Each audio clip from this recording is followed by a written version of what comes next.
आज बनवूया पपायाचा पराठा। एक पपाया घेऊ हिरवागार, त्याला चिरून घेऊ चांगला। चिरून झाला की वरचे साल्ट काढून घेऊ। साल्ट काढून खिसून घेऊ खिसणीने।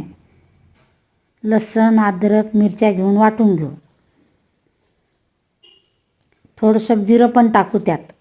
जिरं टाकून थोडंसं वाटून घेऊ बारीक चट। वाटणं झालं की मग ते वाटीत काढून घेऊ एका।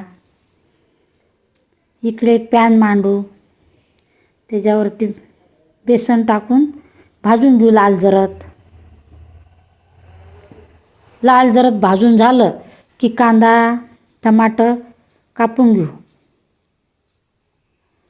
मोहरी टाकू, जिरं मोहरी टाकून कढईत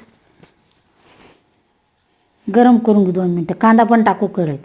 मीठ टाकू शिजण्यासाठी। ठेसा वाटला ते पण टाकू। गरम करून घेऊ चांगलं। तिखट टाकू, हळद, मसाला, धने पावडर टाकून घेऊ। ते परतून घेऊ। टमाटर टाकून घेऊ। हे खिसलेला खिस पण टाकू, धुवायचा नाही तो, तसाच टाकून द्यायचा। सबस्क्राईब करा, लाईक करा। 2 मिनटं झाकण ठेवून शिजू देऊ चांगलं बारीक गॅसवरती।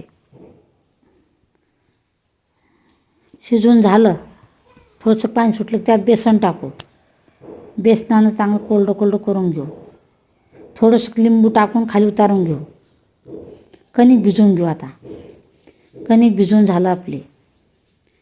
एक गोळा बनवून त्यात सारण भरून घेऊ। सारण भरून लाटून घेऊ।